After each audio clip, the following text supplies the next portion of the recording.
Class is now in session. I am Professor Hockey, and today we're discussing Game 29 of the regular season between the San Jose Sharks and the Vancouver Canucks, in which the Sharks have lost 6-5 in overtime. This is the second time that the Sharks have faced off against Vancouver this season. This is also the second time in which they have outplayed the Canucks this year, and yet this is the second time that they have lost to them. Both times, interestingly enough, have been in overtime, so the Sharks have gone to that past regulation point against Vancouver, and yet they haven't really had that extra oomph to get them over the finish line and get them that extra point in the standings. So both times they've left disappointedly, and like I said, since they've outplayed the Canucks, it was even more disappointing. And this game starts off rather well for San Jose, about as well as you could hope for. They score within the first 18 seconds of the game as Nick Bonino, in his newfound position on the second line for the San Jose Sharks, gets them on the board, the 1-0 lead early. However, the Canucks managed to come back, not only tying the game, but also taking the lead. Both goals from the same player, Dakota Joshua, including one on the power play, as the Sharks penalty kill continues to be an absolute free fall over these past few games, and as such the Sharks are actually trailing at the end of the first period.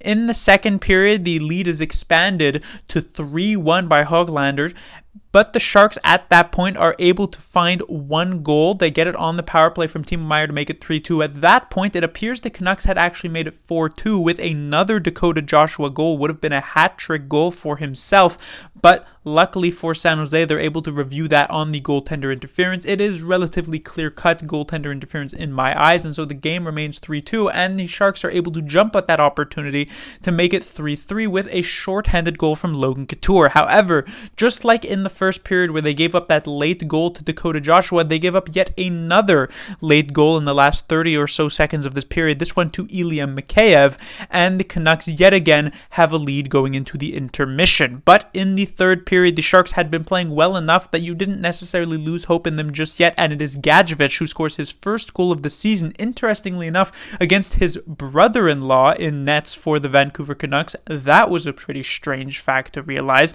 but at that point the Sharks had tied the game at 4, and they even managed to take the lead for themselves with Kevin Labanc. The other extremely interesting thing that happened going into this third period was actually that the Sharks pulled their goaltender Kakinen and put in Makiniemi. Obviously, Reimer was injured, and they actually sent down Dell after his relatively disappointing performance in his previous game against the Buffalo Sabres. So Makiniemi comes in, and at the beginning of this third period, it seems as though the Sharks have the sort of rookie goaltender buff that you could kind of say. It seems as though not just the San Jose Sharks, but really all teams around the NHL, when they play that rookie goaltender for that first time, they put him in for like a particular period, the team in front of him plays so much better. Remember just a couple of years ago when it was the Leafs versus the Hurricanes, and the Hurricanes were forced to put in a Zamboni driver between the pipes, and yet they still ended up winning that game because the team in front of him played so well that he didn't really get to see much. And this is what's happening early on in the third period for the San Jose Sharks. They don't really give up any shots to Vancouver and manage to get these 2 goals for themselves. Unfortunately, they end up taking a penalty, and it's significantly more difficult to limit the other team to 0 shots when they are a man up. And so it is Pettersson who manages to tie the game, and we head to overtime tied at 5. And in the overtime period, it is a bit of a mess. The Canucks have this one particular shift of about a minute in the offensive zone with tons and tons of great chances, yet are unable to score. Erik Karlsson ends up with an extended 2.5-minute shift. Timo Meier gets a great opportunity at one end and then trips over the goaltender, who then hurdle crashes in and also falls over, and it's a whole thing. But eventually it is Pettersson who scores for the Canucks, and they win it 6-5. So like I said, the Sharks, they lose out on the extra point in a night that they played rather well. I talked about in the road trip prior to this game that the Sharks had not necessarily played super well and just haven't really generated that many great chances, though in the one game that they did win, the Canadiens game, they at least capitalized on those chances. Here tonight, they played quite well. They had good zone time. They had tons of chances, and they scored 5 goals. It just, the goaltending kind of let them down, and I'll get to that a bit later. But on to the lineup here. There were some changes, but the one line that didn't see any changes was the first of Meier, Hertl, and LeBanc. A fantastic game for this first line. A lot of great chances for Timo Meier in particular. He scored one goal in this game, though that one was on the power play, but not for a lack of trying. A lot of very good even-strength opportunities, just didn't really get that last goal to click, though LeBanc, at the very least, his line mate, did manage to score a goal, and a very, very nice one at that. Caught the Canucks changing. Erik Karlsson with a beautiful pass up for Hertl, who drops it for LeBanc, who walks right into this slap shot, top corner, perfectly placed. Very, very nice goal. Unfortunately, that couldn't end up being the game winner, even though that was the goal that made it 5-4, but still a very good game for the first line. On the second line, due to the injury of Matt Nieto, the Sharks needed to find a replacement, and already Nieto wasn't really a good fit for the second line necessarily. And so who could the Sharks actually have who would be a good fit? Not really anybody. So in the end, it ends up being Bonino, the master of falling upwards, even though he hasn't been particularly good at all this season. In fact, he's been pretty bad for much of it. He ends up on the second line with Couture and Barabanov, but I do have to give credit where credit is due. Not only does he manage to score a goal, but it was actually a pretty decently played game from Bonino. Not amazing, not incredible. He wasn't the driving force on this line. I really thought Barabanov and Couture kind of carried him at times. They were both very, very good here tonight, but still Bonino wasn't necessarily slacking in any department, and he did a decent job at keeping up, kind of like what the player he was replacing, Matt Nieto, was doing prior to his injury. On the third line, coming in place of Nick Bonino's vacated spot as the third line center, is Nico Sturm, who returns to the lineup here tonight, ends up centering Kunin and Svechnikov. A pretty decent night, I would say. Not anything amazing as a line, I would say.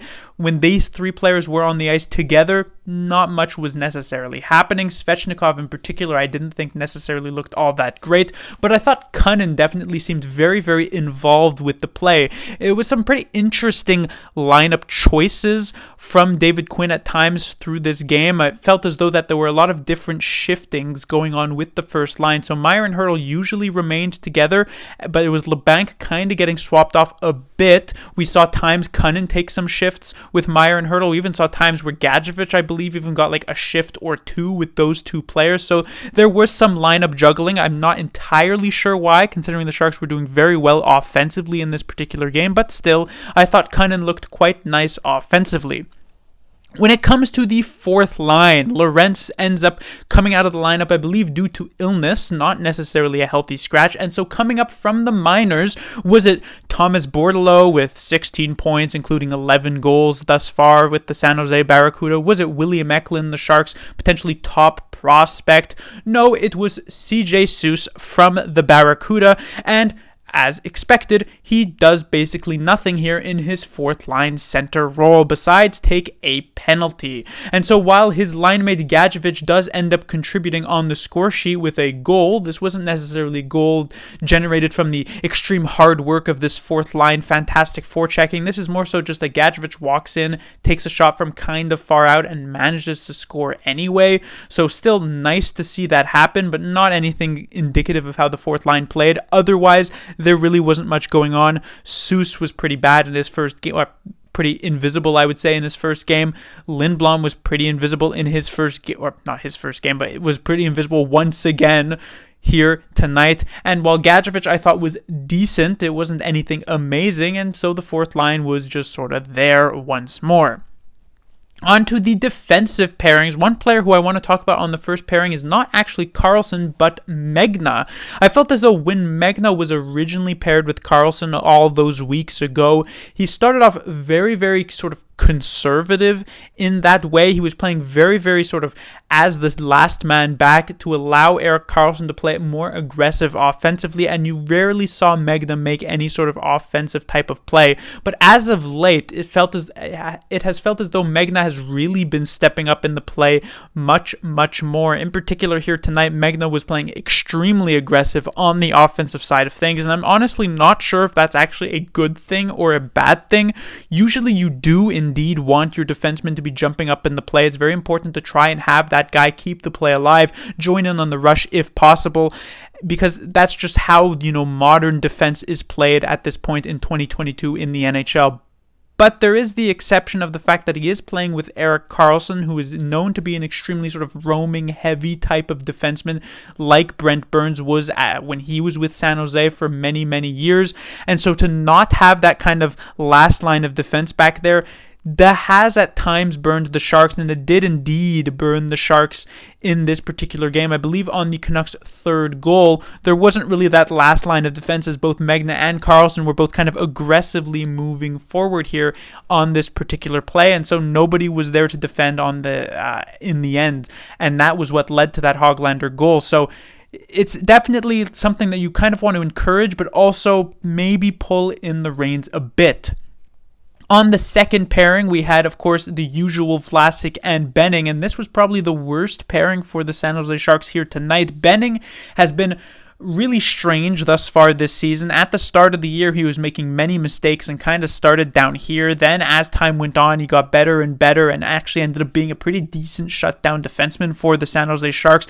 But over these past few games, he has really trended downwards. This was yet another game where Benning just looked lost at times, was directly responsible for, I believe, the first goal from the Canucks that tied the game at 1. And so generally a rough night for Benning, and Vlasic really wasn't all that much better, though I guess he didn't necessarily stick out in as bad of a way.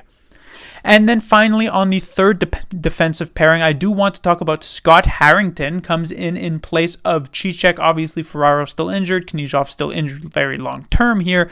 And so it seems as though Cicek's performance in the previous game against the Sabres was not good enough. And so Harrington here gets another game. And unlike in his previous couple of games with the San Jose Sharks, because he really hasn't played all that much, where he was disastrous, I actually thought Harrington tonight was kind of good, which is a bit odd to say because I never thought I would be saying those words, but Harrington was jumping in pretty aggressively into the play, was making some decent moves at the offensive blue line, and there was that one mistake where he kind of goes a bit too far forward, which allows the Canucks to come back the other way, and then Harrington, to make up for his mistake, he ends up taking a penalty for being too aggressive and things like that, but he otherwise actually played decently solid. And so in previous ones where Harrington played, I said get him out of the lineup as soon as possible, but here tonight I felt as though he was good enough to get yet another look on Friday for the Sharks' next game. But let's finally now talk about the goaltending here. Kähkönen gets the start, which is not that much of a surprise, still with Reimer out of the lineup. But Kähkönen, he had that great game against the Montreal Canadiens, sure, but then he had a bad game against the Senators. And here tonight, once again, a bad game. I would say maybe only one of these goals was one that was going to be a very difficult save to make, probably the second goal from Joshua. The first one was possible, though I would say a bit difficult. The Hoglander one is definitely one he should have been able to have, and even the Mikheyev one on a breakaway, he definitely could have made the save on. And it seems as though David Quinn agreed with me, because since this goal ended up coming in the last 30 seconds or so of the second period, it was kind of still fresh in the minds of the Sharks management, and they decided to pull Kähkönen in favor of Mäkiniemi, giving him his first time in the NHL in his entire career. So that's pretty telling of how the Sharks bench boss thought Kähkönen was playing in this particular game, and he just kind of needs to be better. The Sharks have been scoring, which is not something I thought I'd be saying a lot of at the beginning of this year, but the Sharks have been scoring a decent amount of goals over these past few games. They're sort of in the upper echelon, not like top 5 or anything, but in the upper echelon of offensive teams thus far in the NHL, and yet they find themselves second to last in the league, only ahead of the Anaheim Ducks in terms of points percentage, because their goaltending, especially as of late, has just been abysmal, and Kähkönen is a huge part of that. But that will do it for this review. The Sharks will be back in action on Friday, where they will face off against the aforementioned Anaheim Ducks, a team that they have already played a couple of times this season, and I believe they've lost both of those times. Now, if you are someone who is hoping for the tank from the San Jose Sharks, it is better to lose to this Anaheim Ducks squad. Like I said, they're the only team worse than San Jose thus far this season, so we will see what happens in a couple of days. Class dismissed.